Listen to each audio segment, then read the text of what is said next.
Welcome everyone to Thomas Farm Community Center for the second Rockville 11 televised 2019 Vote by Mail Election Candidate Forum. This forum is hosted by the Rockville Chamber of Commerce and will be moderated by Brian Barkley. Let's get into it.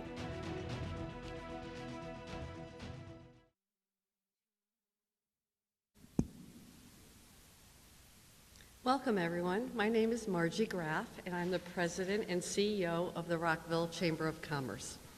We welcome the candidates here today and are looking forward to a discussion of issues affecting the city of Rockville. Thank you all for attending this debate hosted by us. Since this debate is being televised and we have a number of candidates, we have a tight schedule and we request that the audience remain silent to allow as much time as possible for the candidates to respond. Also, please silence your cell phones. The questions for tonight's forum were drawn from questions submitted in advance. Brian Barkley, the chair of the Rockville Chamber of Commerce Public Policy Committee, will be moderating the forum, and Steve Edwards, chamber board member, will be keeping time. Candidates will be advised when their time is up and expected to complete only their last sentence when their time is up. I would like to introduce you to Brian Barkley, our moderator.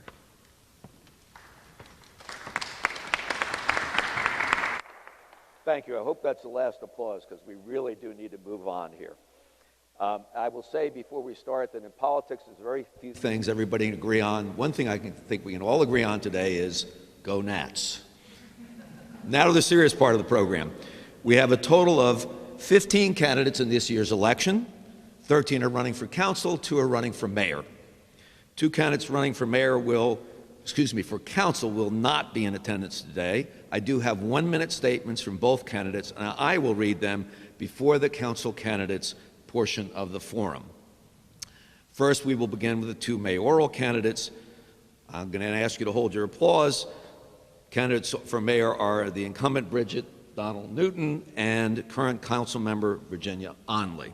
We did a coin flip beforehand, and throughout the opening statements will be done first by the mayor, and she will then answer the first question, and then we'll alternate beginning the questions. They will have 2 minutes each to answer each question. Each will have an opportunity. So in other words, the mayor will answer the first question. Councilmember Onley will have 2 minutes to respond. At the end, they will have 2-minute closing statements, and they will be done in the same order as the opening. That is, the mayor first and Councilmember Onley second. They may take part of their time to answer a previous question if they feel needed to embellish on that. As we've said before, we have to keep tight control on time, so when they get within 10 seconds, they're going to get a warning, and I will unfortunately try and rapidly cut them off once they hit their time, just so we keep moving. So having won the coin toss, Mayor, you get to go first in the opening. Super. Thank you, Brian, and thank you to the Chamber for hosting today's forum, and thank you for also hosting the State of the City. Thank you all for being here today, and thank you, Channel 11, for televising this. Unfortunately, when you're live, there are no do-overs, so we'll all do our best. My plate is full right now. I am serving as the mayor, I am running for mayor, and our daughter is getting married in 10 days. So if you see me looking a little frazzled, you'll understand why. It's been my honor and privilege to serve as mayor for the past 6 years. I hope to earn your support for the next 4. I am passionate about the city of Rockville. If you haven't seen that, I hope I have shown it. I moved to Rockville in 1981, and my husband for the last 30 years has been a small business owner. So I know full well the importance of small businesses to our community and to our families. Town Center came online shortly in the early 2000s. I had served on the Town Center Action Team for approximately 10 years prior to that, hoping to build a downtown again to give us a place for everyone to come. It's been an interesting struggle, at times very successful, but the Great Recession put a real hard hit on our town, and we have worked diligently since then to bring it back. There's been some question about Dawson's and what the city and Rockville Economic Development did to encourage Dawson's to come back. When Town Center was built, it was created as a community, as a neighborhood, and we wanted very much to have anchors, the library and a grocery store, restaurants, retail. So that is an effort on the part of the city and Rockville Economic Development to bring back that energy, that revitalization. I also have worked very hard to balance the need for growth with protection of our neighborhoods. Twinbrook Quarter is coming online. We hope that will, whoops, I get to finish the sentence. We hope that will be an asset to the city. Thank you. Thank you for cooperating with that. Your turn. I want to thank the Chamber for hosting. I'm Virginia Onley, and I'm asking you to make me Rockville's next mayor. We can all agree that Rockville only thrives when town center, metro districts, and our neighborhoods thrive. I am proud of my service as your council member and the great things I've been able to do for our city. And now I'm ready to lead as your mayor. I will lead Rockville's progress. I will protect and strengthen our community. I will bring out everyone's best so we can all move our city forward together. My values guide my leadership. I believe in community. You are my neighbor, and we are all connected. I believe lived experiences help us make smarter decisions. I've been that young mother trying to afford housing. I've devoted decades to my service to our community. I believe in honesty. I'm a straight talker. We may not always agree, but I will look you in the eye and tell you the truth. I stand up for the little guy. I'm here to get things done with integrity and openness. I believe in working together. You deserve a seat at the table when the future of our city is shaped. We need additional representation on our council. We need strong financial leadership. I'm ready to lead. I'm ready to listen. I'm ready to provide space for others to contribute. I believe in stepping up and making tough decisions. I never ever abstain from them. I get things done by returning $1.7 million to the city by refinancing Fireside Park Apartments. I led the way in approving Twinbrook Quarters, Rockville's next great neighborhood. I believe that together we are strong, we thrive, but it takes leadership, teamwork, and vision. Thank you for listening. I'm Virginia Onley, and I'm asking for your vote on November the 5th to make me Rockville's next mayor. Together, we are Rockville. Thank you. Now we'll begin with the pre-submitted questions. And as I've indicated, we'll go in the same order for the first one, then we'll alternate. So the first question is, do you agree with the Urban Land Institute's conclusion that Rockville has too much retail space for the number of residents the town center serves, and the city should consider more housing to ensure an adequate customer base? Thank you for the question. That is one part of the ULI report that I actually question, and when looking into it, they very much combined restaurants with retail, and there is a difference. I don't think we have too much retail. I don't think we have the right retail. We need places for our local people, all of us, to shop, to get the things that we need on a daily basis. We need more density in the city. What kind and where is the big question that we have to work on. We are missing the missing middle. That includes row houses, duplexes, quads, triplexes, different kinds of housing for different needs and different budgets throughout the city. As Rockville Pike redevelops, it's a great location for higher density because it will be abutting the main road. I think that we need to be careful to protect our neighborhoods, and where diversity goes is important in protecting those communities. Stone Street is coming online. Hopefully the Rockville Metro will redevelop, and those are other places that we can have density. I believe very much that ULI did a great study, and a couple of the other recommendations that they had were road diets in our town center, and I actually think that those are very good ideas because we need, as we grow, we want to be more walkable, safer for pedestrians, bikes, our families. So a road diet on Middle Lane, on Bell Avenue, on North Washington Street would take away a lane of traffic, yes, but it would also potentially put a lane of parking. One of the things that we hear a great deal is we don't have enough parking. So let's do it that way, and let's make it easier to cross our streets and get around. ULI gave us several other suggestions. I look forward to working with all of our stakeholders to see that we implement those and work together to create a thriving downtown and a wonderfully thriving city of Rockville. Your chance to respond. Okay, actually, I support their conclusion. I've been saying that we don't have enough density. Before a business comes to an area, they do a market analysis, and they see if they have the number of residents and the participation to support their business. And unfortunately, we haven't been able to get some businesses in town center because once they look at the density, they say there is just not enough people here to support whatever their business is or their industry. So I think the urban land results were right on the money. We need housing, we need people, and that is the only way we're going to make that happen and make Rockville Town Center thrive.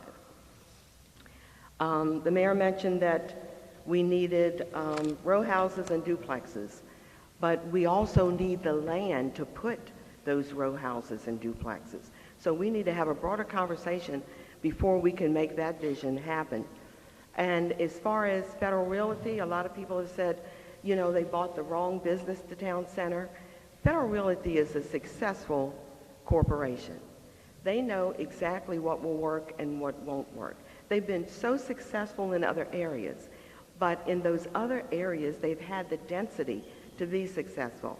Unfortunately, we don't have that density in Town Center, and we're not going to be successful until we bring people in to support the smart growth that we're going to add to our Town Center. Thank you. Okay, next question, and we're going to start over on this side this time. The next question is a shorter question, maybe a longer answer. What do you currently feel is the best use for the Redgate property? Oh, I have some personal, I have a personal wish list. You know, I'd like to see a venue there that brings families together.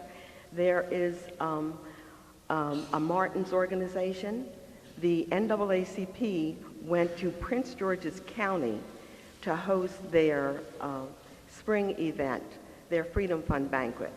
And I think it's really sad that we don't have a place in Rockville that could be used. The Redgate Golf Course would be a prime spot for that because it's easy access from 270, from 355, from the inter-county connector. And I think we need to talk about that. I'd also like to see some housing there. We've been approached by veterans about, you know, having veteran housing there. I think we need space for maybe sports fields and some walkable space, which, you know, we will have.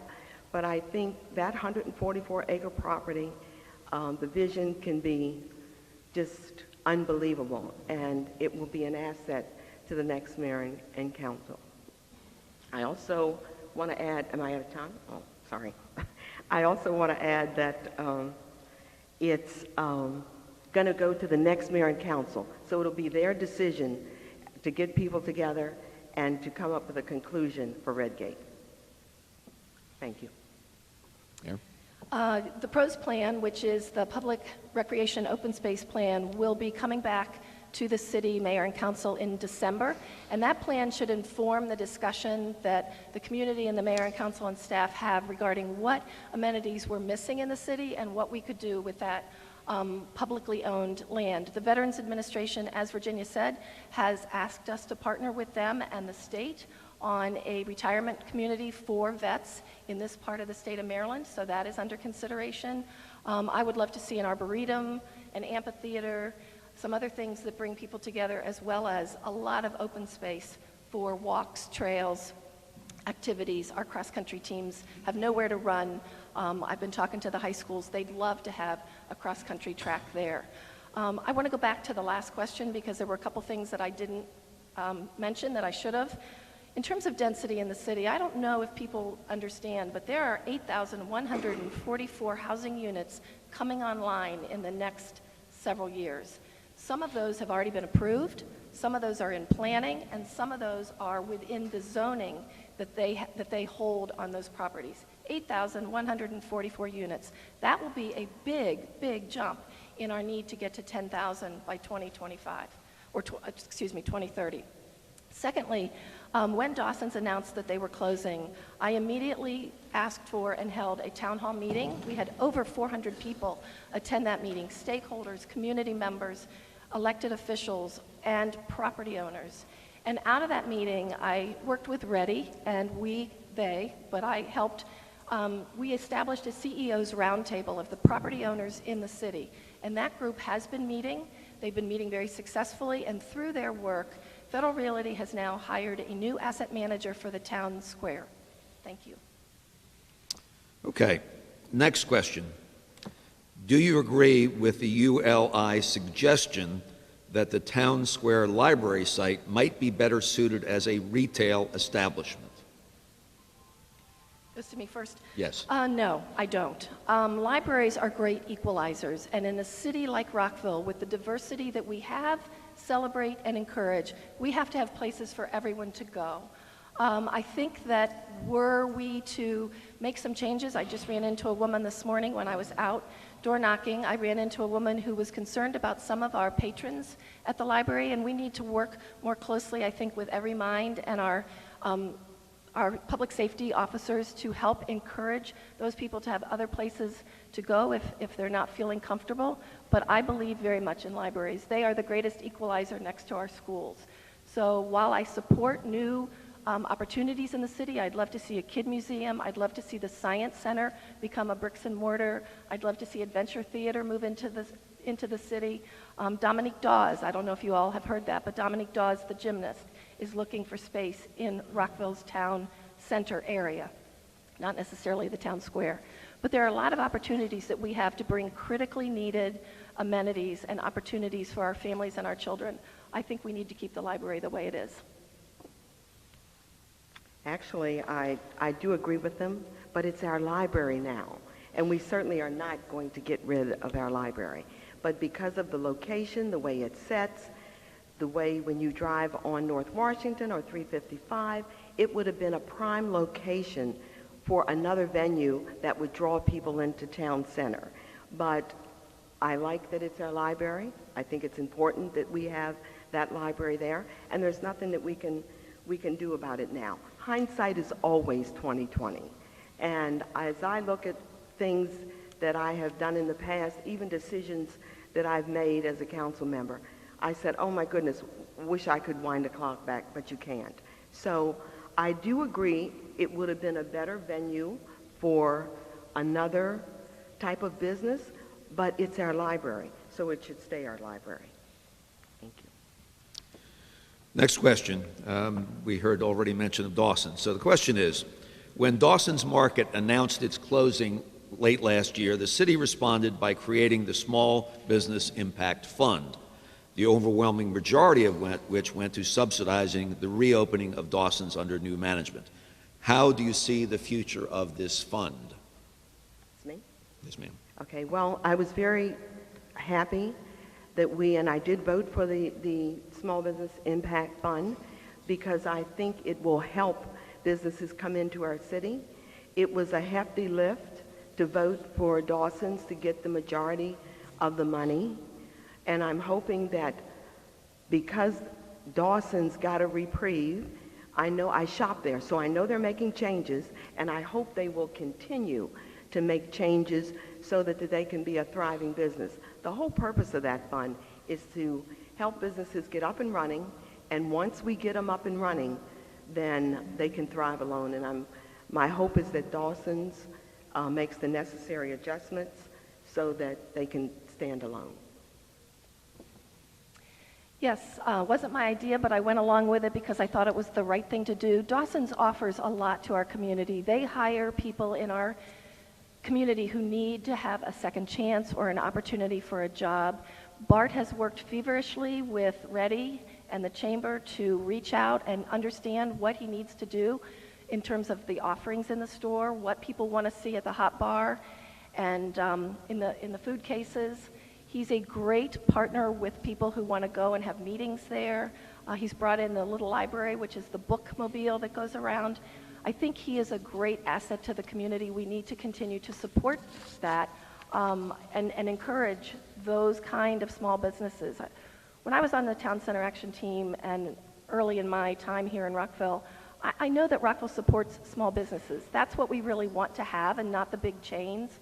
So here's an opportunity for all of us to support a small business and to really make it work.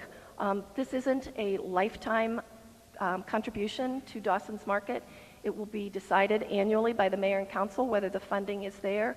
So that is something that Dawson's knows that they need to do, is to keep increasing their revenue, to keep growing in order to continue gaining the support of the city and Ready. So it's not a lifetime pass, but it's an opportunity to get it right.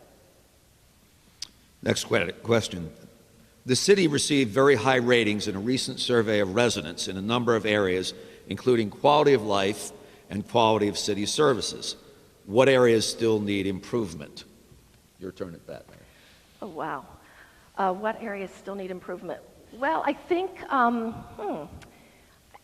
we can do a better job with reaching out into our neighborhoods and listening to them about our redevelopment plans.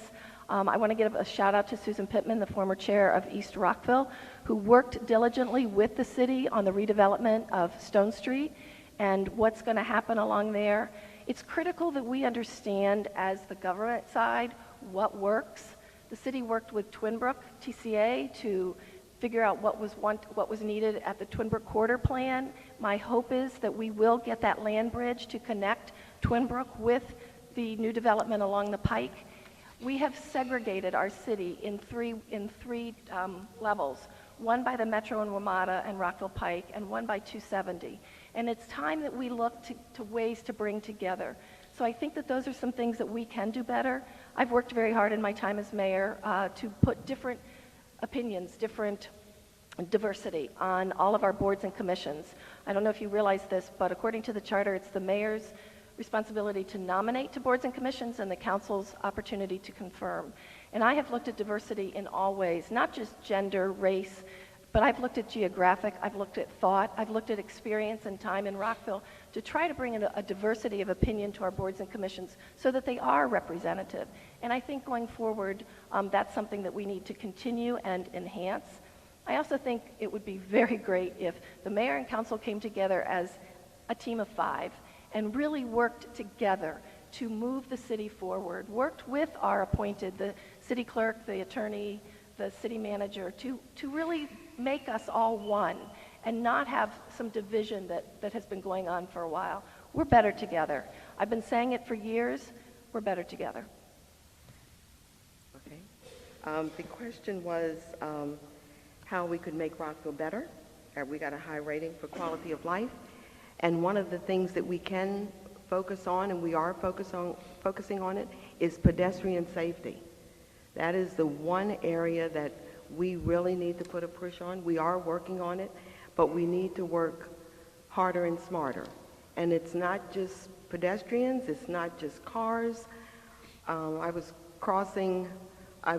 at a 4-way stop one day, and the person was not quite at the intersection, and I thought, oh, I'll just pull through, but I could tell by the way they were speeding up that they wanted to cross in front of me. And not only did they cross in front of me, but it was a young man. He put his hand like he was going to hold the car back. He was putting it towards the hood of my car. And my point is that it's only seconds, and I tell people that all the time. Even when you hold an elevator to let someone in, you are being polite for seconds. And I think we need to put a bigger push on considering each other, on just being cordial to one another. And it is true, the mayor mentioned that there hasn't been the collaboration that needs to be on the council, and a prime example is we never filled council member Julie Polakovich-Carr's seat.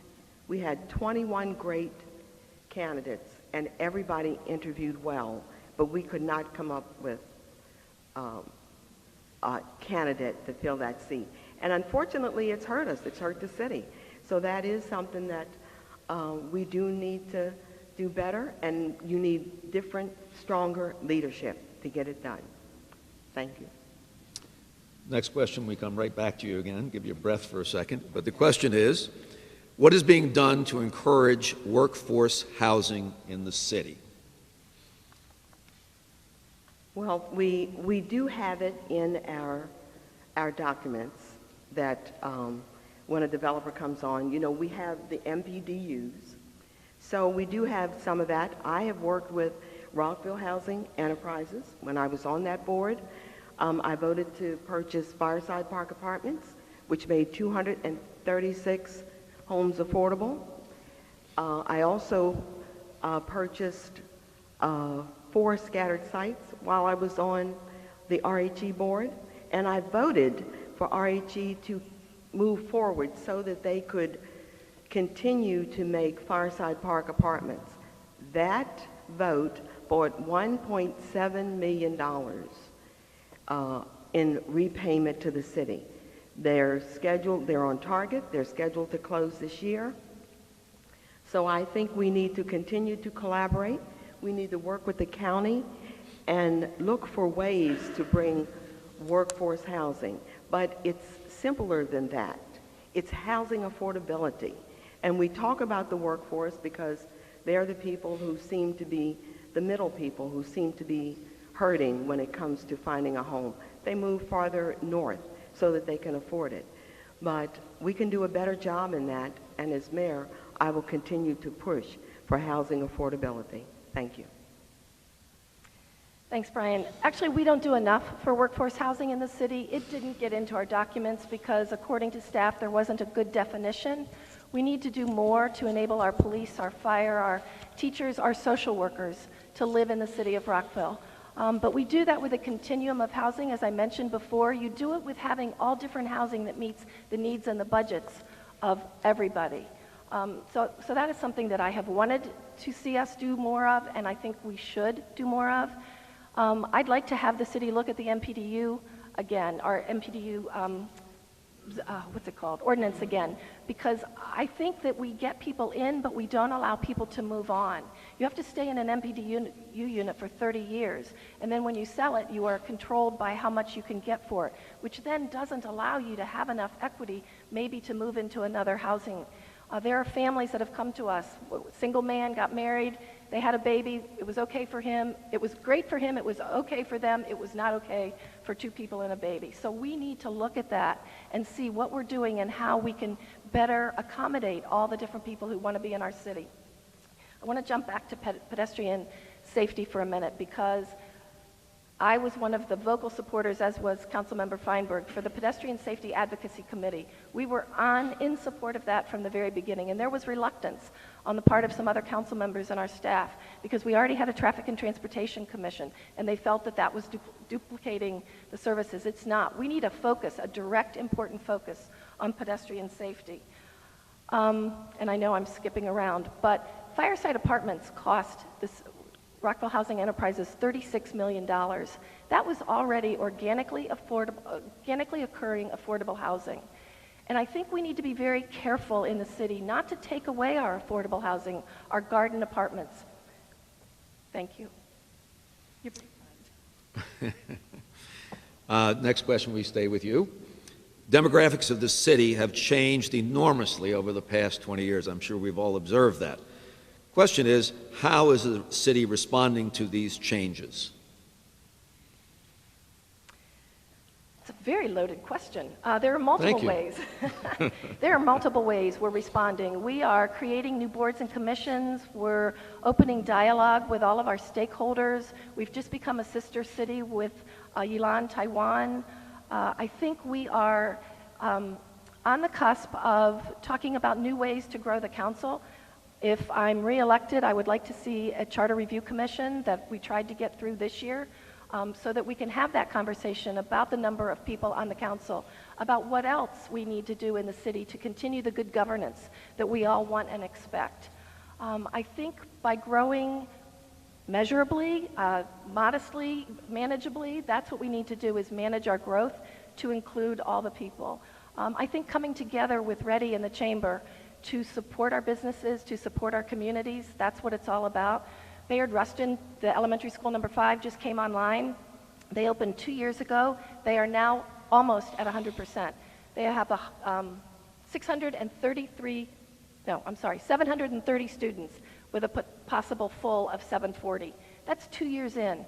So we need to work with our partners at the state and county level to ensure that when they're building schools for us, when they're doing things, that we get exactly what we need so that we don't have to go back and ask for a redo. We've got to continue to support Twinbrook Elementary because that school is critical to the Twinbrook community.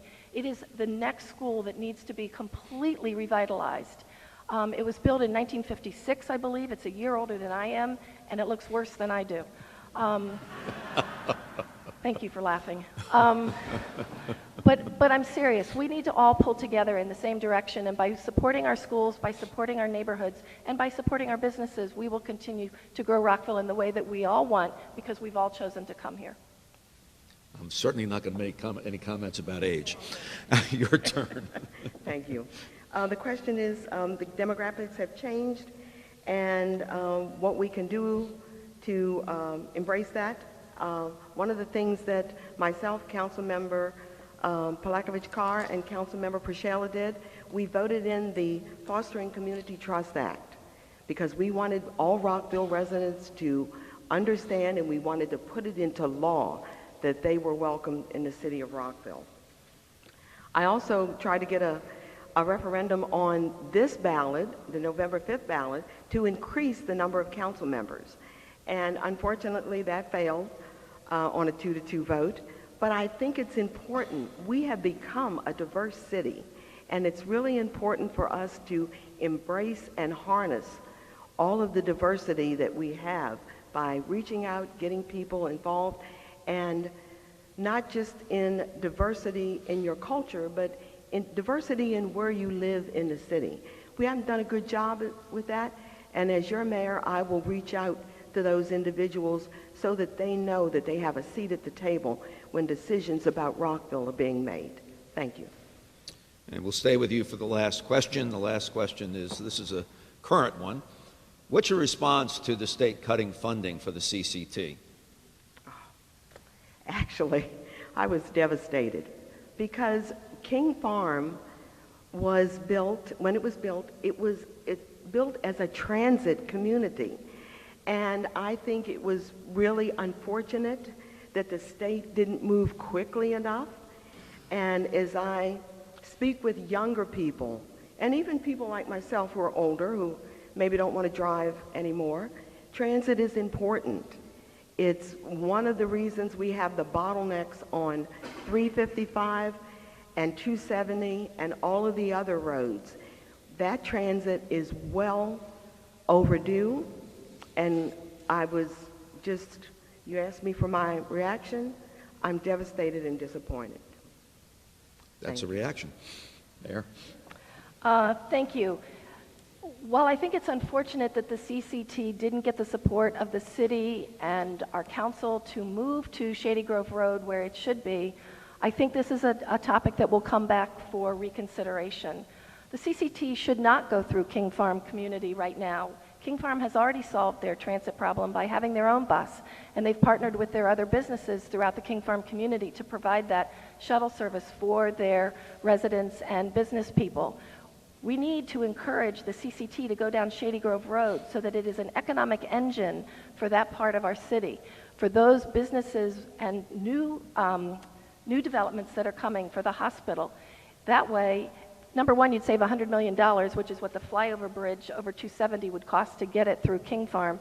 But number two, you would add transit to a road that is quite a thoroughfare and offer an opportunity. It's called the Shady Grove neighborhood, is coming on board with 1,800 units. What a gift that would be for those residents to be able to walk out their front door, get on a transit, and go to Shady Grove Metro. So while I think it's a short-term problem, I think we're going to have a long-term solution, and I will continue to work with the county and the state to see that the CCT happens in a way that is a benefit, not just for Rockville, but for all of Montgomery County. Thank you. And I'll give you a breath for 1 minute, and then you get to give a 2-minute closing statement. I spoke slowly so you catch your breath there. Thank you. Thank you. Well, I want to thank you all very much for your attention and time today. As you can tell, even though I've been doing this for a while, I am exceedingly nervous. It's always hard to get up and talk about things that you would like to see for your city when you know that everybody has their own opinion. I have worked very hard to represent the city, to represent the voters in what's best for our city, and not just what I think. I do have my own opinions on many things, and actually the state of the city was quite an opportunity for me to talk about what the city wanted and not what I wanted. And it's hard to sometimes switch your hats. I love the city of Rockville. I've lived here since 1981. It's our home. And I would like to see us continue to be the place that welcomes all, that supports all, and encourages good managed development. We can do that if we all work together. Rockville Pike needs to grow in the sense of redeveloping. It doesn't need to grow in the sense of traffic. If the BRT comes, that'll be an asset for us, but we have to be careful how that manages and doesn't continue to divide the east and the west sides of our city. We need to work with every community. You know, you talk about the CCT and how it was planned, King Farm was planned to have the CCT run down the middle. Why do we have to think about something that was 20, 25 years ago? Times have changed. We didn't have cell phones 20, 25 years ago. We didn't have the computers that we have now. Why are we going backwards with roads and dividing neighborhoods? I think that we need to treat our neighborhoods with the respect that they deserve and with the understanding that they may know best. I was at a meeting last night in Woodley Gardens. They're very, very concerned about 270 and what's happening there. We're all jumping together and working with our neighborhoods on both sides of 270 to protect them. We need to be protecting all of our communities, all of our great neighborhoods, and encouraging those communities to be as independent and diverse as they are, because that's what makes the city of Rockville so special. Thank you. Councilmember Ronley. All right. I hope you've learned a little bit more about me today, but more importantly, I hope you can ask yourself one simple question. What kind of mayor do you want for Rockville? Are you looking for someone who is ready to lead, be upfront with you, and values your opinion? If so, then I'm asking for your vote to work together to create a Rockville that isn't stalled by business as usual, but is driven to be better. Even before I joined the council, I've been a part of positive change in Rockville. I'm committed to strengthening neighborhoods and bringing out the best in all of us. I'm asking for your vote, and I hope you will support Team Rockville. Leaders bringing institutional knowledge and fresh ideas to the table. Team Rockville consists of Mark Priscilla, Cindy Cotty-Griffith, James Hedrick, and Dr. David Miles. Together, we create new economic opportunities across the city. Together, we protect our communities from harmful development. Together, we can all have a voice. Together, we are Rockville, and we're asking for your vote for me, Virginia Onley, as mayor on November 5th, and for all of Team Rockville to lead this city to a positive change. Thank you so much for listening this afternoon. This will conclude the mayoral portion of the afternoon forum. I hope I didn't throw too many Strasburg curveballs at you two. I thank you. A brief moment of applause is welcome now for both candidates.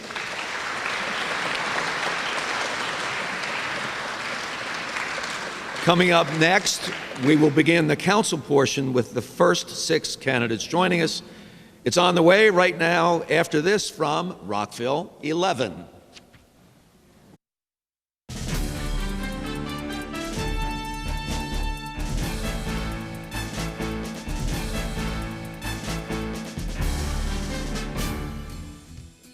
What is vote by mail? How do I register? Is the voting system secure? Many of you may have asked questions like these about this year's vote-by-mail election. The Board of Supervisors of Elections are working to make sure you are in the know before, during, and even after you cast your ballot. Head to rockvillend.gov/election and click on View Frequently Asked Questions. And to be even more informed, you can also sign up to receive election alerts and reminders by texting Rock Votes to 888-777. Rockville will make history and conduct the first vote-by-mail election in Maryland on November 5th.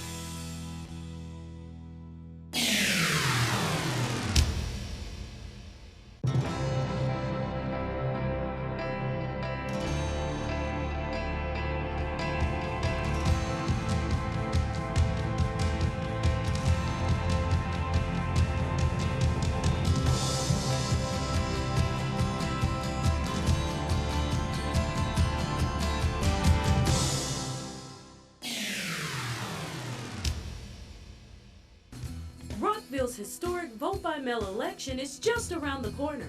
Ballots will be mailed to registered voters on or before October 11th. and we want to make sure Rockville voters know that there is not just one way to cast your ballot, by mail. Once you received your ballot, select one candidate for mayor and 4 candidates for council.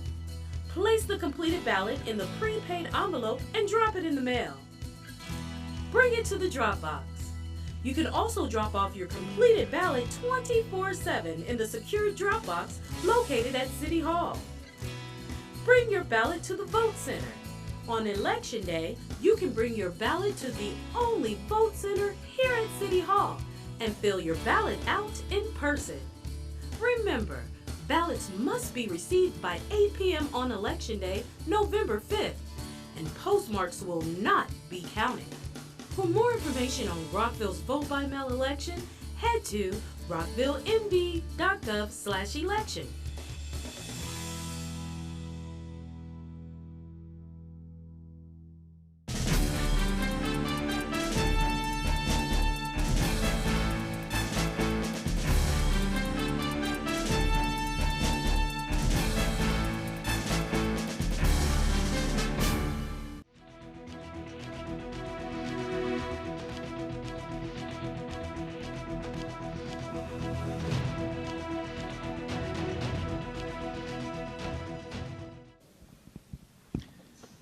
Welcome back to Rockville 2019 Vote by Election Candidate Forum here at the Thomas Farm Community Center. On behalf of the Rockville Chamber of Commerce, I've said that a billion times, I can't believe I stumbled over that. I'm your moderator, Brian Barkley. Before we went to break, we heard from the 2 mayoral candidates. Now it's time to hear from the council candidates. While there are 13 candidates, only 11 are able to join us for this afternoon.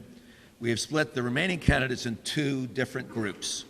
The first group has 6 candidates, and the second group will have the remaining 5 candidates.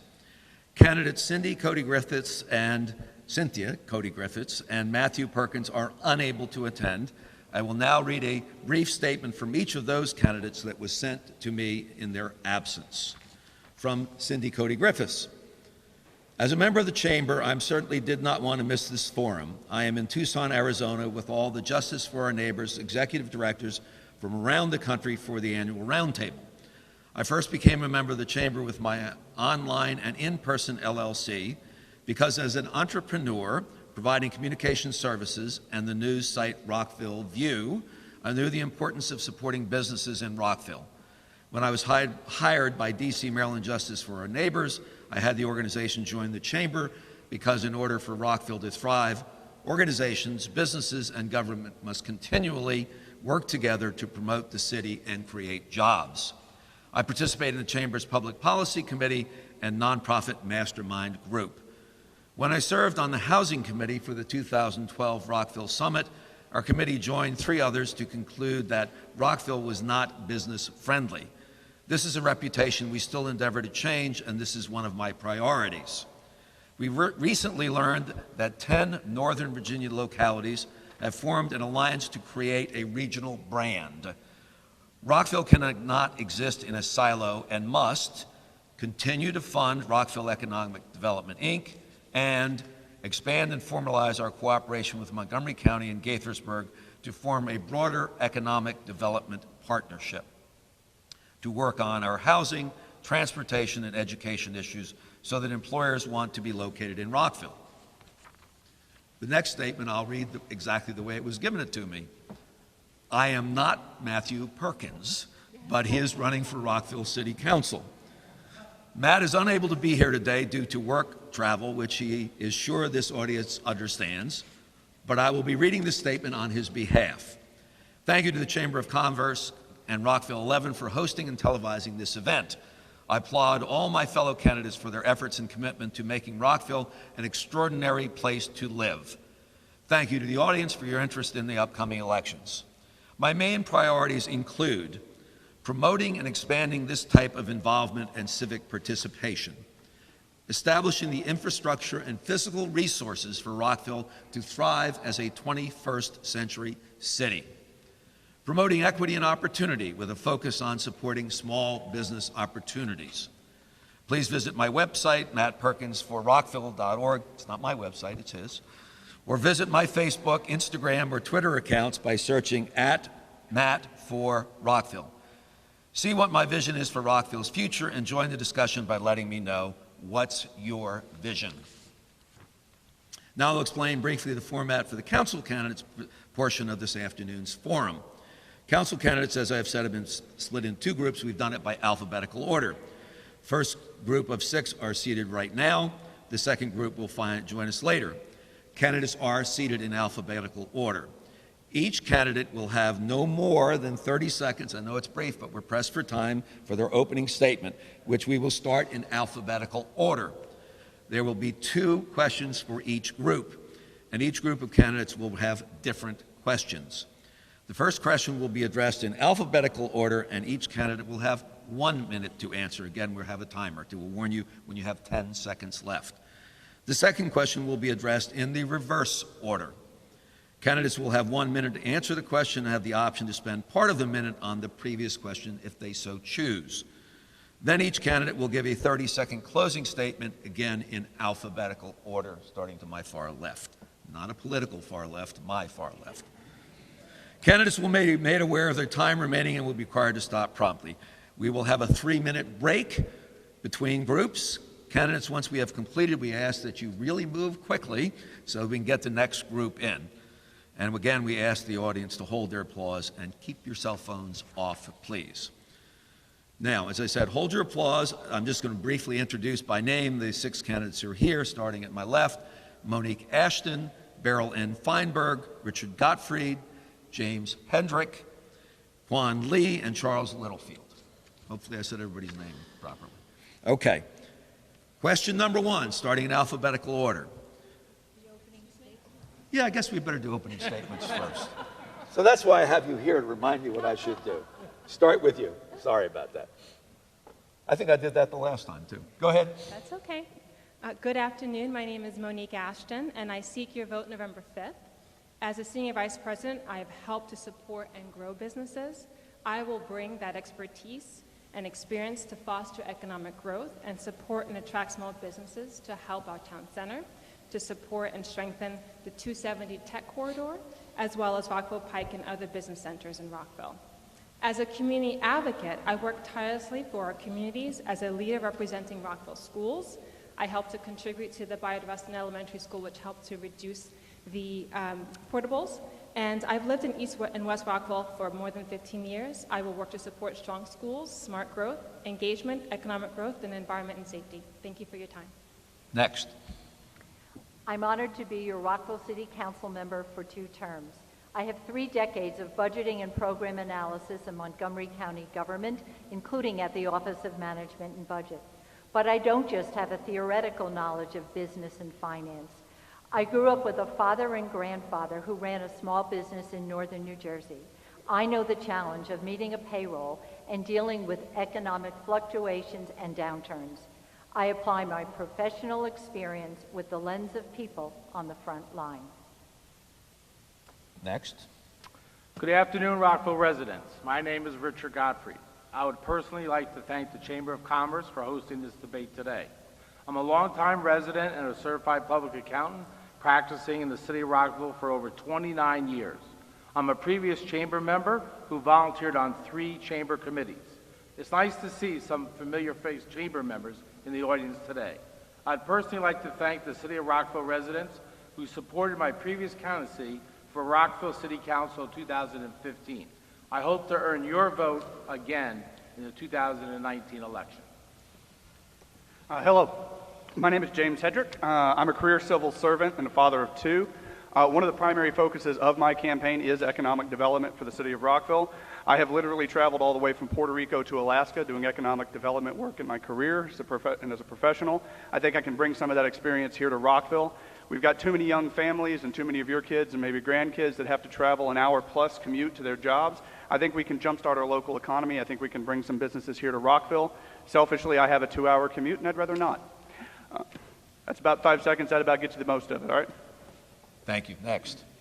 Hello, everyone. My name is Quan Lee, and I'm an attorney with Social Security Administration, where I prevent fraud, waste, and abuse. I want to bring people together in Rockville. As we all know, we live in crazy times. However, I'll do the best to protect our city from the partisanship that has divided our nation. I will lead us not left nor right, but only forward. And I will continue to promote diversity, inclusion, and engagement, and build bridges between our city and our underrepresented communities. Thank you. I have many citywide ideas to improve our local economy, but the most important ones relate to Rockville Town Center. To fix Town Center, we need to allow higher density, ease up on mixed-use requirements, redesign Washington Street, Middle Lane, and possibly other streets, address parking issues by acquiring real-time parking data, work with WMATA to rebuild the bridge across Rockville Pike, connect Montgomery College with the Town Center and double our customer base, and establish an economic development department within the city and staff it with both data analysts and business liaisons. Thank you. Well, we've established that if time management is a part of this job, they all did pretty well there. So let's go on with the questions. Starting again alphabetically, the first question is something a little bit different to one you heard earlier. A panel of experts from the Urban Land Institute recently conducted a case study on the vitality of Rockville Town Center, offering several suggestions on how the area can be improved. Given that it will likely take a very long time to implement all these changes, what do you view as the top priorities in the next few years? Thank you. I thought there were a lot of gems in the ULI report, and there are some things that are low-hanging fruit that we can do. For instance, visibility is a challenge. There are thousands of people who pass the town center every day on 355, and I'm glad to see that the sign ordinance will be changing so that we can allow more visibility. We also need to think about how we market those stores, and I know that Ready and RCC has been really supporting and doing technical assistance. I would continue to support that. Parking and access is a challenge. Looking at the competitive landscape, people have other choices where they can get parking after 5 and on weekends. We need to address that. I also think that we're not leveraging 15,000 people who are at Montgomery College. We need to create greater access so that they can come to Town Center. We also need to look at the diversity so that people who work at the county as well as the college can afford to buy food there. We need different price points as well. There are a number of things that I hope to be able to share more. Feel free to visit my website, moniqueashton.com. I think there are many things that were positive in the ULI report, but there are some things we can do, what I would call low-hanging fruit, or that are low cost or no cost. We need to do pedestrian and bicycle safety improvements, more bicycle facilities to park your bikes. We also need to do some more signage with the likely passage, hopefully, of the sign code, so that people who are traveling on 355 know that we have a Rockville Town Center there. I would like to see a partnership with the college and establish a shuttle so that we can take advantage and use the resources of those students so they can partake of the businesses in the city. We need improved gateways saying that we are Rockville's Town Center. I also believe that we need to have We Are Open for Business Summit in Rockville and work with the Circuit Court, District Court, City, County Government, businesses, Federal Realty, and Choice Hotels, as well as the Town Center residents. Your turn. Thank you. I have a couple of ideas. First of all, we have to have an honest conversation about what we're walking into with the $60 million of debt for the parking garages, around a little under $1 million of interest that the city residents have to pay. I actually had a nice email conversation with Alice Nappy, who's the executive director for VisArts. When I mentioned this at the last debate, at the League of Women Voters debate. One of the areas with the library is having a public-private partnership to enhance when the library is closed, just like Barnes & Noble down in Bethesda, when they closed, it was a safe place for our children to go hang out on Friday nights and Saturday nights. So we're going to try to attract more of our children to go to Town Center where it's a safe place. Also, there's a third-legged stool, not only retail and residential, but it's a small business. We want to work with the Chamber of Commerce and Ready to bring back our home-based businesses into Town Center and make it like a little New York City where you go travel to Town Center. Your turn. All right. I think there's several good recommendations that came out of the ULI report. I think the first thing we really need to concentrate on that we could do very quickly would be a 2-hour free parking pilot. I think that would be not only practical to bring people in, but also something that we could use as a branding and communications operation. Town Center now has parking just like Rio and other places. One of the things that was in the report that I think is very important is developing some of the excess retail space that we have into office and small business space for doctors, accountants, small businesses like that. I think that would bring more people into the town center and fill up some of those vacancies. And then the third one, which I think somebody mentioned already, is getting the people from Montgomery College down to the town center. It's very hard to do that right now. It's very hard to drive there. It's very hard to walk there. It's very hard to bike there. It'd be nice if we had some sort of circulator or shuttle system to get students from Montgomery College down to the town center and back so they could come eat and shop there, go to the library, that kind of thing. I think those are 3 things that we can do very quickly to revitalize the town center, and then we can go from there. There's a lot of long-term stuff we need to do as well. I think we need better access for town center. Speaking with some of the residents, especially these senior folks, they found it very inconvenient and difficult to get to because of the parking issues. So we can definitely look into ideas such as the circulators and see how we can make it more convenient for our residents to access and get transported into the town center. We can start probably by with Montgomery College, and do some sort of partnership. Next is also uniqueness and destination point. I think that we should not be competing against Pike and Rose or Rio. I think we need to make our town center unique. I spoke with some of the business owners over there that are successful, and they said that about 20% of their customers were Rockville residents, and another 80% were from Virginia and DC area. And so maybe we got to work with these businesses and see how we can attract or find different strategies to help those who aren't able to succeed. Thank you.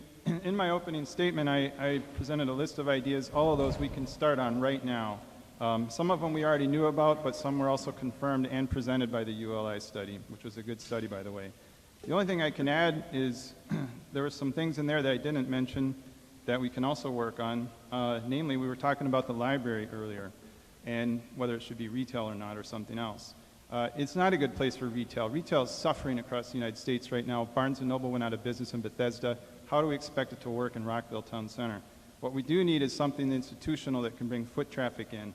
Basically, every single idea in the ULI study involves bringing more foot traffic, more customers into our town center, whether it be residents through higher density, redesigning streets so people can get down there, bringing people from Montgomery College, which, by the way, is not just about bringing students, but it's also about trying to develop a North Pike plan so that we can redevelop the area around Montgomery College to include more workforce housing, not just students, but also hard-working people, and bring them down.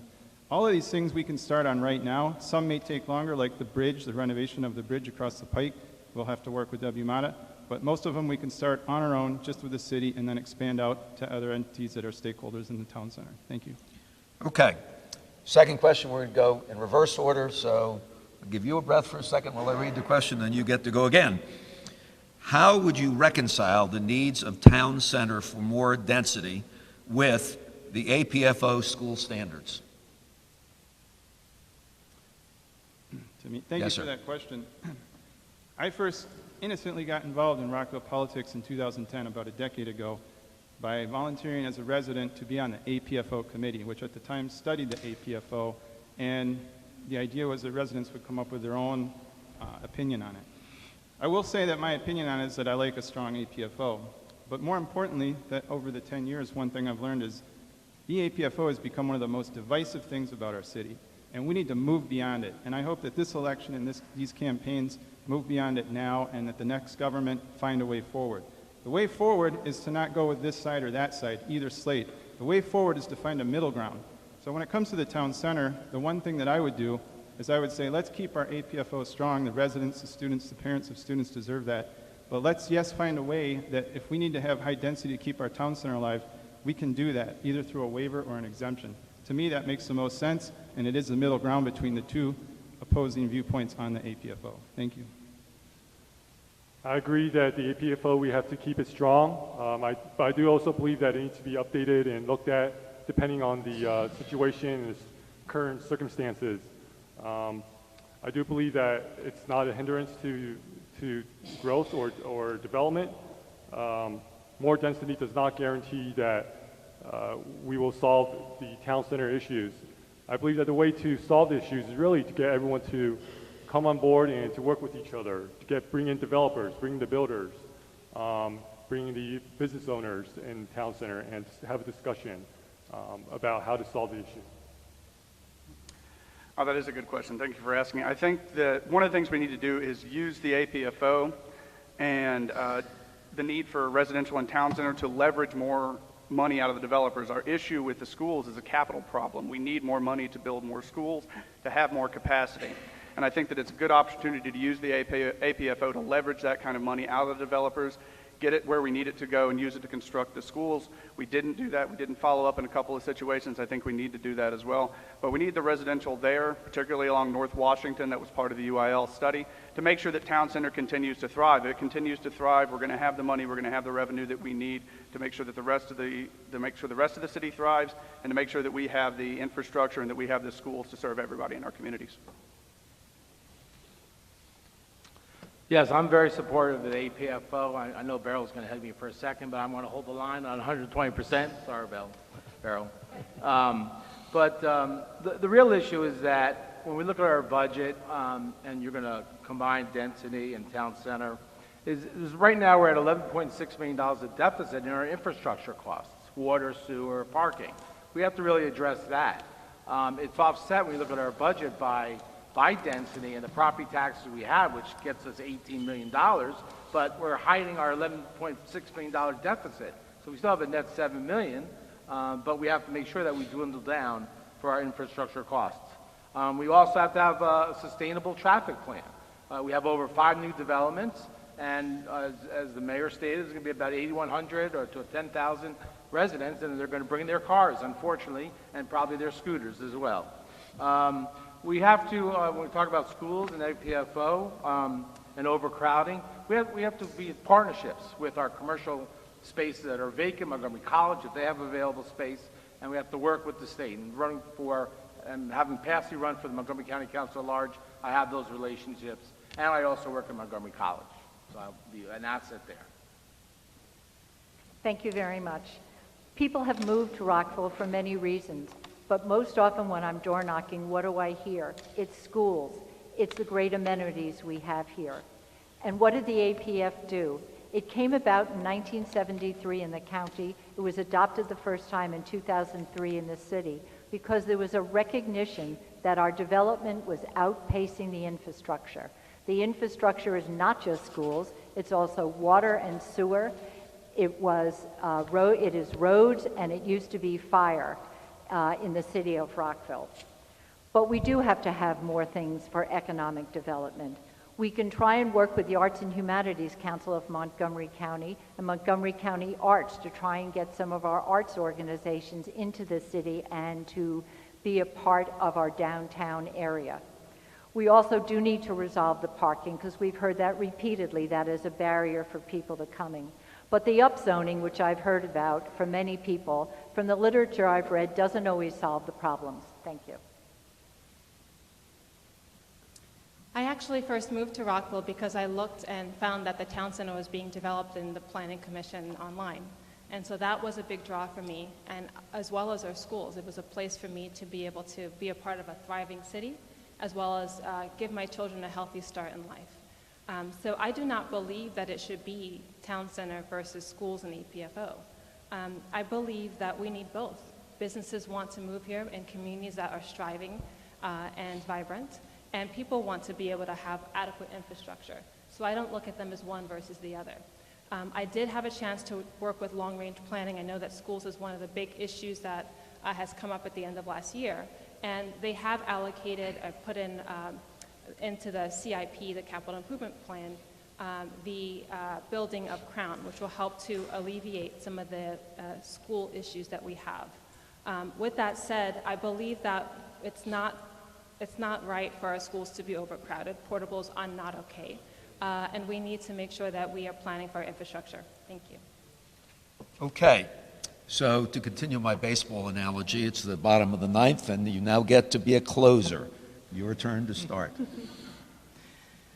This election is about the future of Rockville. It's about selecting leaders who will listen, represent you, bring strategic thinking and consensus building, put service before self, and chart a path for the future of our city. We want our city to be vibrant, inclusive, and successful. I believe that I bring some of those skills. I'm a committed community leader, I'm a business executive, and a strong advocate for our schools and services and the people of Rockville. I will move Rockville forward by supporting economic opportunity, protecting our schools, elevating smart growth, and making sure that our city is a viable place and that we can all thrive. Thank you. If re-elected, I will support on establishing a business-friendly environment in Rockville, working with partners in the public and private sector to reinvigorate town center, promoting and implementing a Vision Zero pedestrian and bicycle safety action plan, ensuring we have sustainable budgets for FY21 and beyond without a tax rate increase. I will advocate for balanced and sensible development, but I will never agree to having an APFO more than 120% and as high as 150% as one of my colleagues proposed. And finally, preserving Rockville's character while embracing Rockville's future is what Rockville Forward is about, and working together. Hi, my name is Richard Godfrey. I will bring my leadership, experience, and vision to the council. I'm a proven community activist, and I'm well acquainted with the issues of our city. I'm not a newcomer to Rockville city politics.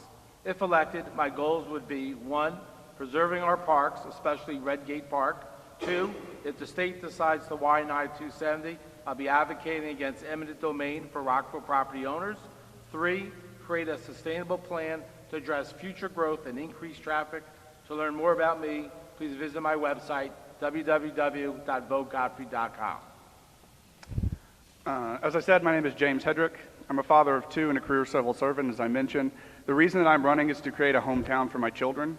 I've been active in my own community. I've been on a board of Rockville Housing Enterprises. I've been on the Boards and Commissions Task Force. And now I want to serve you here on the Rockville City Council.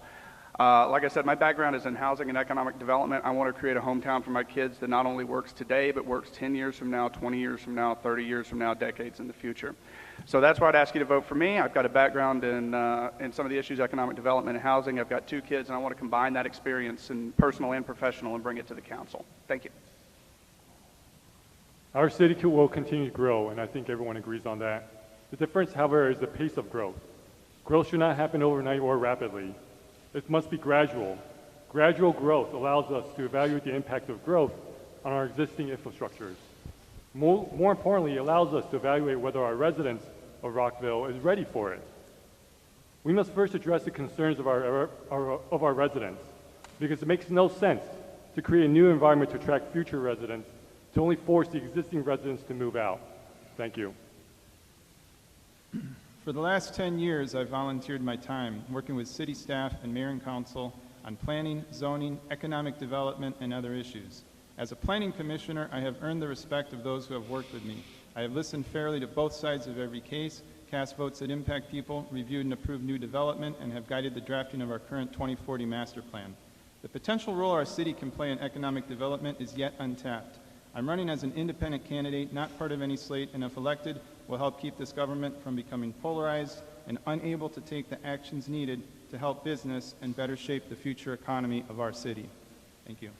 Thank you, and I want to thank all the candidates for adhering to some very tight time constraints. This will conclude part 1 of our council candidates forum.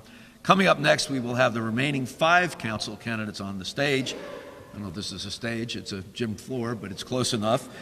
As we take a break to prepare, here is some election news from Rockville 11.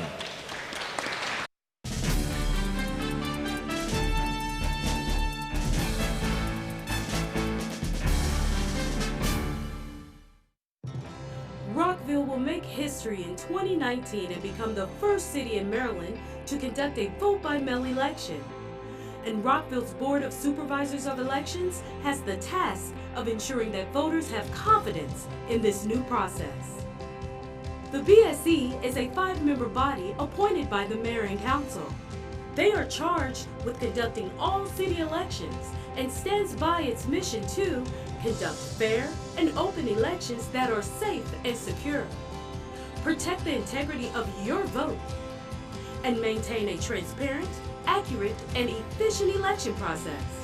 The Board of Supervisors of Elections wants Rockville voters to rest assured that the vote-by-mail process will be easy, convenient, safe, and secure for this year's election and for future elections.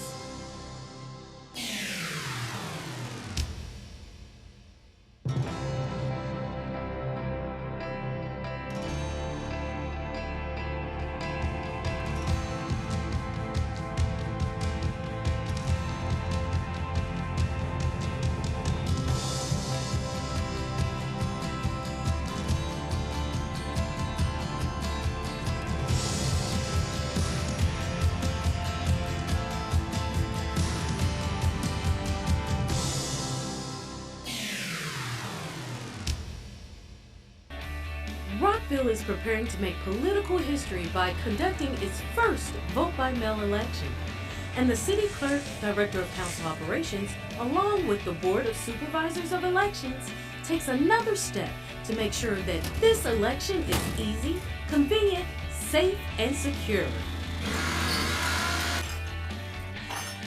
The 24/7 vote-by-mail drop box has been installed at Rockville City Hall. Remember, Election Day is Tuesday, November 5th.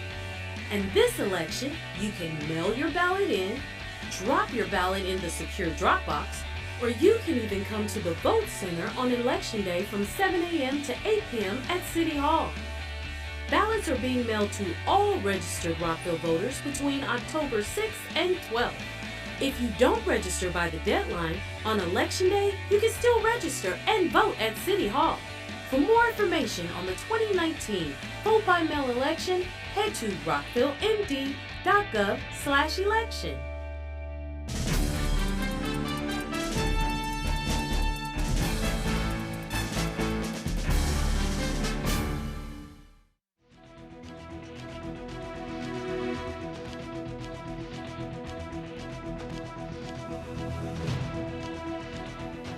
Welcome back to Rockville 11's second televised candidates forum.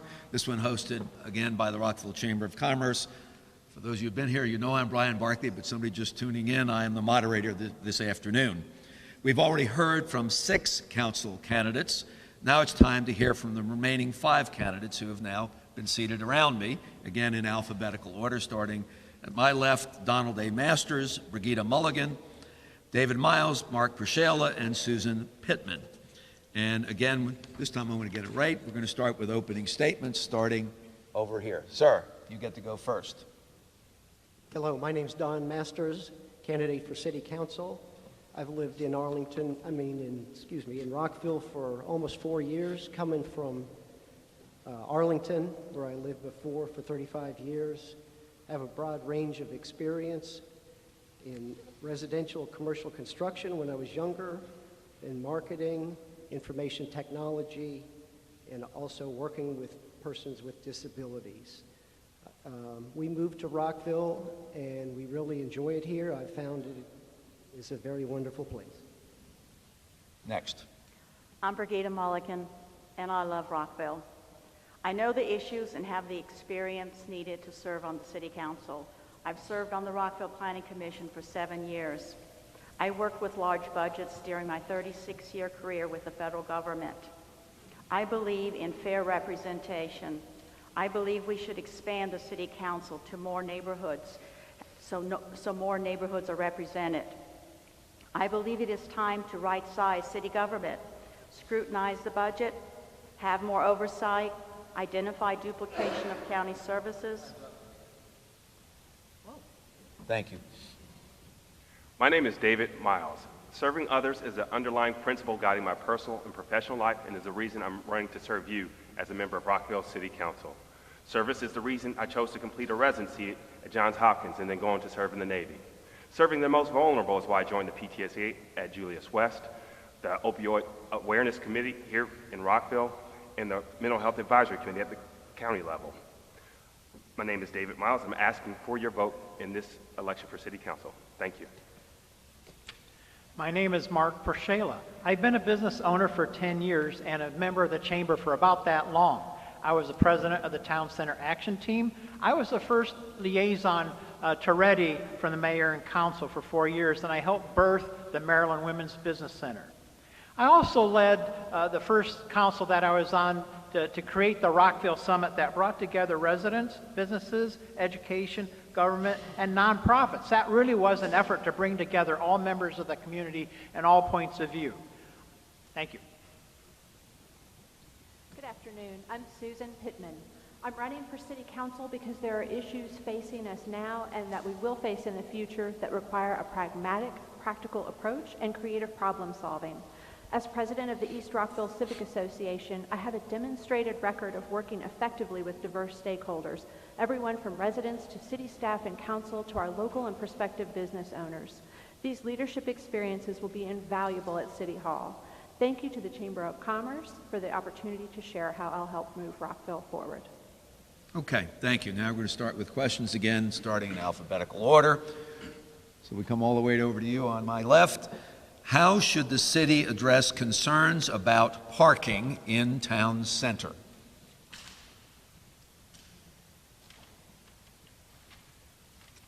I think the main issue with that is that the parking is owned by someone other than the city, so we're kind of at a loss in that respect unless we can somehow make a deal with them that they would accept, because we're the ones with the fee for parking, whereas if you go to the other places around, which people do, to Pike and Rose, to Rio, to Crown, where you can have free parking and just go right to where you need to go. Possibly putting in more parking somewhere in the town center area that would allow that is a possibility. With the ULI report and some of the ideas they had, I think we may be able to do that. Your turn. Parking in Rockville has been the biggest issue from the very first day that we spent $40 million to build 3 garages. Gaithersburg built a garage with no debt. We had a debt of $23,000, 23%.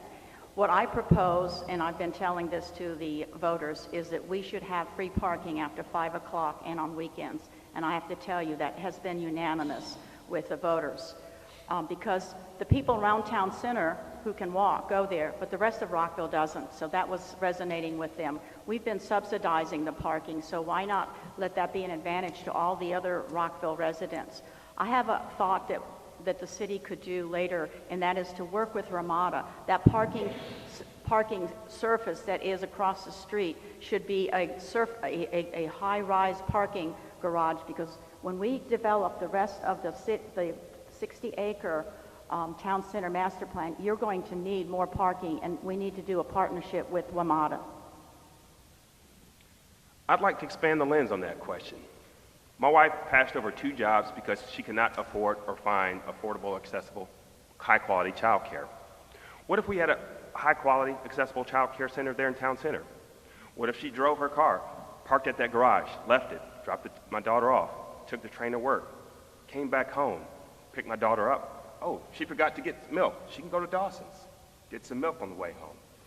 She solved multiple problems that are challenges for this city. Parking, to pay for parking, maybe at a reduced rate, but also support the businesses that are there in town center, and then have the types of businesses that will cater to our growing population. That's why our school is filling up, because we have lots of kids moving here. Thank you. So city is in discussions with Federal Realty. We may end up getting 2 or 3 free hours of parking on weekdays and free parking on weekend, but that's going to cost quite a bit of money. And I'm not sure where that's going to come from, but that would be a subsidy from the city to town center. And we don't know how well it's going to work because there's already validation for 2 hours. So that's an experiment we need to take, but it needs to be an experiment for at least 2 or 3 years. We've tried many things before. The other thing is the not so quick enforcement of parking on streets, because we get many complaints by email to mayor and council.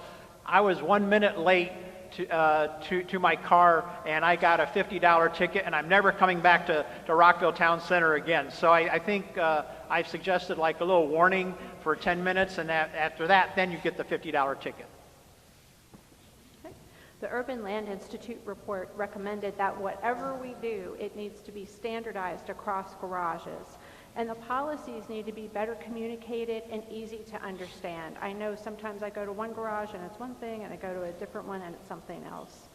Although completely free parking is unfeasible, we do need to figure out some sort of right way to not charge at key times, like nights and weekends, and to charge a little bit less during the week for, like what Dr. Miles was saying, do we have a mom that needs to run a couple of errands and leave a child someplace for a little bit. One thing I think we could do too is follow their recommendations on the road diet and get some more on-street parking. Thank you.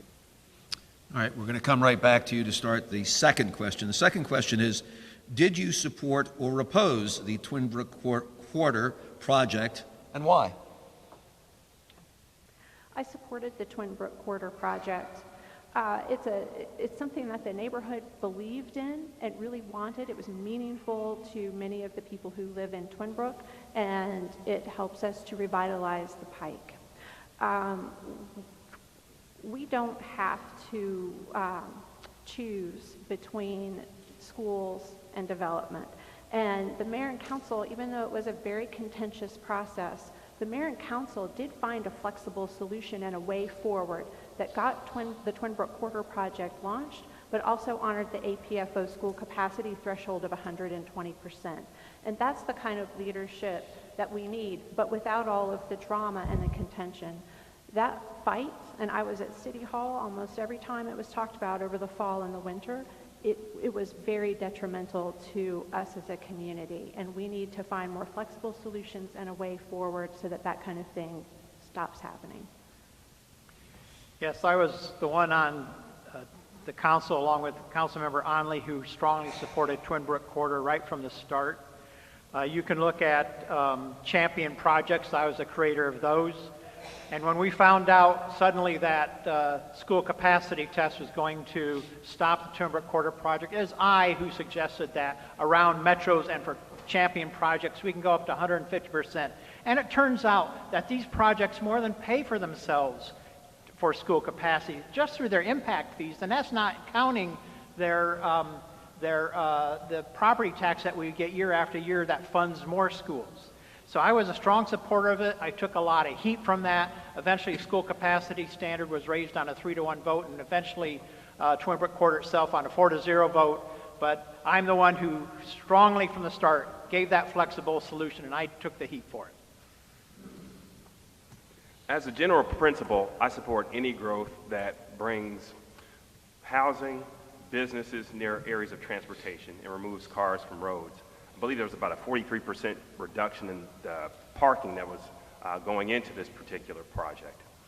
However, I think the process that it went through was less than ideal. I would like, going forward, for the county school board, county council to be at the table as well. They won't be making the final decision as to whether or not to support a project, but at least we can get their input to see to what extent they're going to be able to support us with the infrastructure necessary for such projects. I do like that the project will be rolled out over 30 years, so it'll give us time to gauge how things are going and hopefully make adjustments. But again, having all of our partners at the table is the way I would like to approach it moving forward. Thank you. The Twin Brook Quarters project has been on the books for over 2 years. The great part about it is that the community has really rallied for Twin Brook for this project. And there was resistance by this current mayor and council to fight this project by trying to stop it with the APFO, the school capacity. And I've been saying all along, the school capacity is not something the city controls, and we should not stop development because of that. Because the county schools are the ones that control how many programs are there, what the boundary lines are, what programs go to different schools. Neighborhood kids don't go to schools anymore in their neighborhood. They're bused in. The county spends so much money on buses, maintenance, storage, fuel. It's ridiculous. I think the problem with the school capacity is a county issue, and I was happy to see that most people were for the Twinbrook quarters. It's going to be a great project, and I hope to be on the council when this actually happens. Thank you. Yes, sir. I spoke before the council back when they were redoing the master plan to allow for the project. They had changed it to take away the potential for safe walkways for pedestrians and such, which made the project larger than it probably would have been otherwise. Probably because of that, I've reached out to BF Saul to discuss the plan, and they haven't responded. So I can't speak to their ideas on that. I know at the recent city council meeting, several of the council members had issues with the plan that they brought forward, but they finally voted for it at the meeting. I'd like to reserve my thoughts until I hear from Twinbrook in one of their upcoming meetings. Okay, it's time for closings. Now, if you're a left-hander, you can be Doolittle, or if you're a right-hander, you can be Hudson. But in either event, you get to go first to do your close, sir.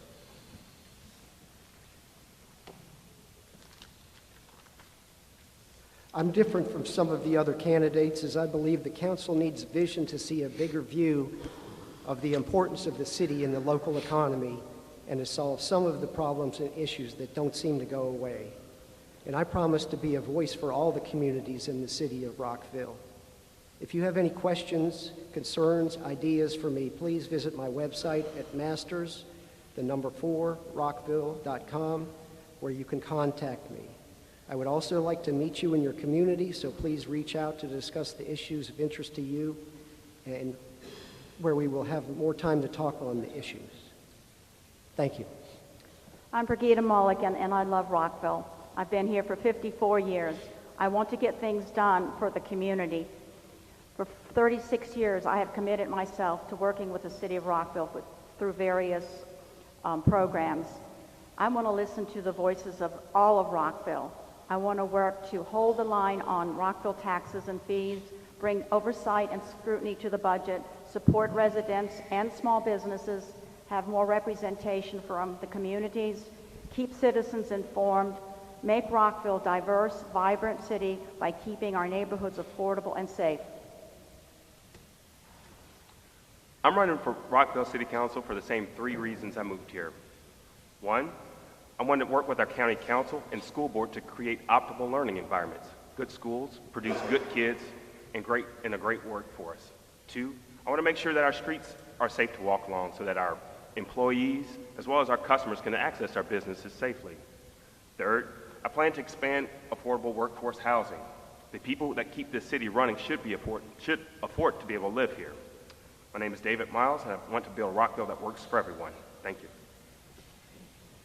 I am a businessman, and I'm an environmentalist. There's no contradiction. I'm a businessman, and I'm a humanitarian, and I'm strong on human rights. There is no contradiction. I have worked for 8 years on this council to raise the profile of business, to have people accept us, business people, as part of the community, a valued part of the community, and that's been a tough fight. And when I'm on the council again, I will continue to raise the profile of business. For housing, for example, 95% of housing is provided by business, not by government program. Thank you. Thank you all for your time and your attention today, and thanks again to the Chamber. Not everyone can lead a group of diverse stakeholders by listening carefully, building consensus, and seeing a solution through from meeting to implementation. I have the practical knowledge and skills that come from decades of professional and community leadership to implement innovative solutions that enhance our quality of life. I am dedicated to being a champion for each of us and all of us, and this is why I ask for your vote. Thank you. That concludes Rockville 11's second televised campaign forum. Brief round of applause for all the candidates today, please.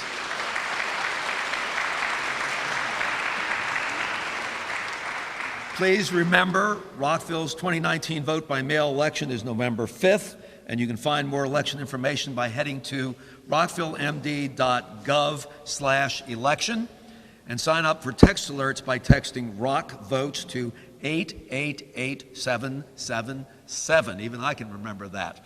Thanks for all of you being here. On behalf of the Rockville Chamber of Commerce and Rockville 11, I'm Brian Barkley. Thanks for joining us, and vote.